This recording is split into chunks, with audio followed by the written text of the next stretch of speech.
अस्सलाम वालेकुम। 2025 नया साल, नई उम्मीदें, नए ख्वाब। आपके साथ मुदस्सिर शफीक।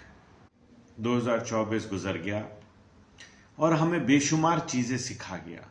2024 से हमने क्या सीखा, 2024 से हमें क्या सबक मिला, 2024 में हमने कौन सी ऐसी अचीवमेंट्स की, कौन सी ऐसी जगहों तक अल्लाह ने हमें पहुंचाया और हम पहुंचे, और उन कामयाबियों का तस्करा आइए हम लोग मिलके करते हैं।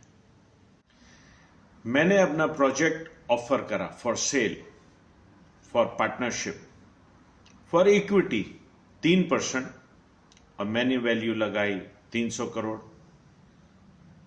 सबका कहना यह था मुझे वैल्यूएशन लगानी नहीं आई, मुझे पिच करनी नहीं आई, मुझे बात करनी नहीं आई। आज मैं आपके साथ इस टॉपिक पे डिस्कस करूंगा, इसलिए नहीं कि मैंने शार्क टैंक में क्या चीज किस तरह से पिच करी, बल्कि इसलिए कि अब मैं आगे क्या करने जा रहा हूं।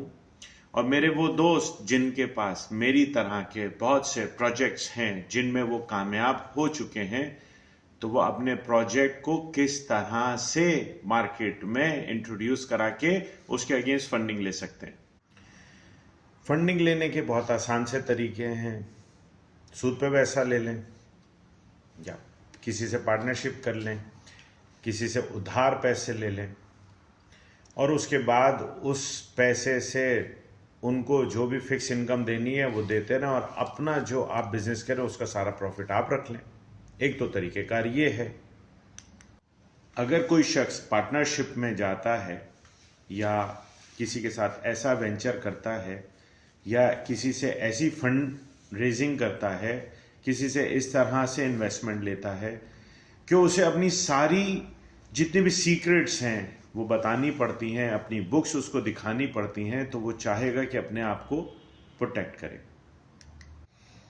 फंड रेजिंग के अंदर वो पब्लिक लिमिटेड भी कर सकता है कि स्टॉक एक्सचेंज में चला जाए और वहाँ जाके अपनी जो भी उसकी हैसियत है उसके हिसाब से अपनी कंपनी के शेयर्स बेच दे। मगर अब यहाँ पे बहुत ही इंटरेस्टिंग सूरत हाल आ जाती है, जो कि 99% पाकिस्तानियों की सिचुएशन है।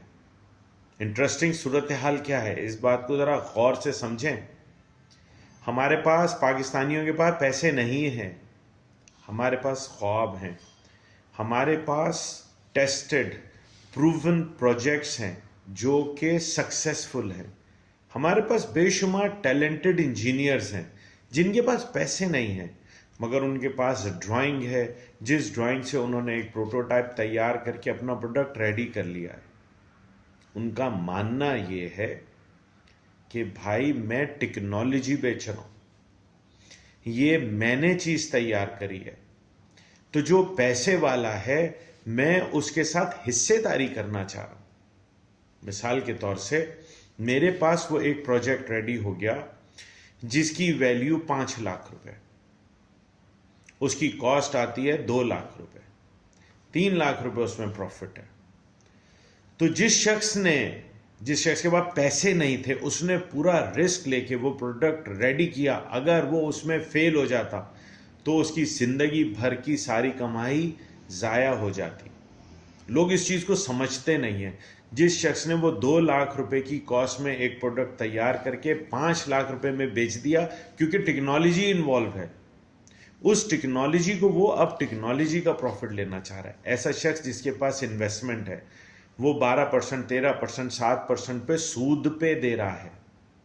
अब जब वो उसको ऑफर करता है कि मेरे पास एक ऐसी चीज है जो 100% नफे पे या 50% नफे पे बिक सकती है, ये देखो मैंने बनाई और बेच ली, आओ मेरे साथ मिल जाओ, और अब हम इसकी मास प्रोडक्शन करते हैं, उसका हक बनता है वो ये कहे कि मैं इस कंपनी का 93% का हिस्सेदार हूं, 97% का हिस्सेदार हूं, तुम जो भी पैसे लगा रहे हो मैं तुम्हें उसका 3% देता हूं। क्योंकि जब मैं उसके अंदर 60% या 70% या 100% या 40% प्रॉफिट करूंगा, एट द एंड तुम्हें वो बैंक के 13% से ज्यादा देगा।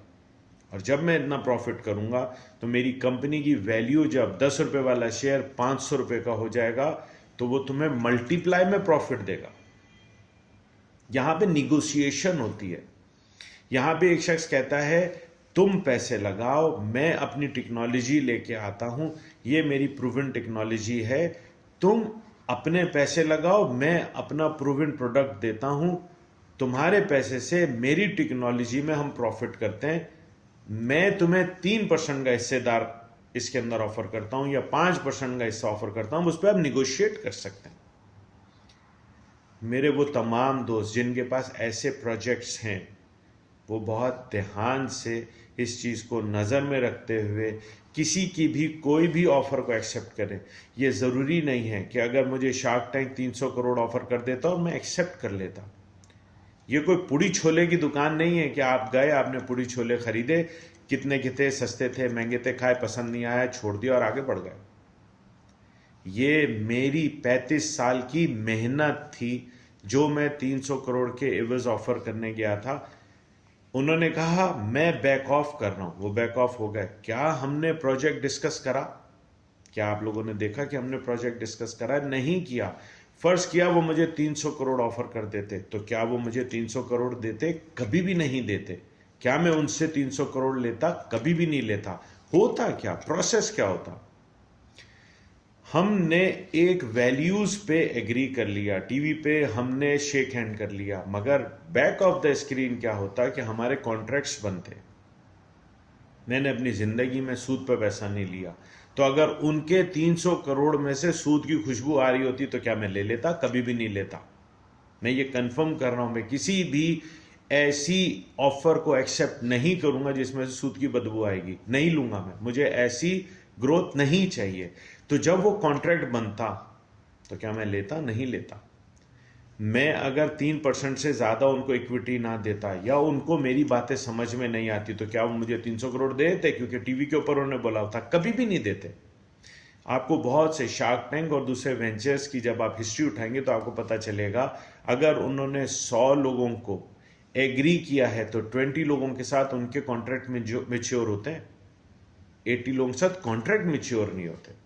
ये चीज समझने वाली है, इसको समझना बहुत जरूरी है।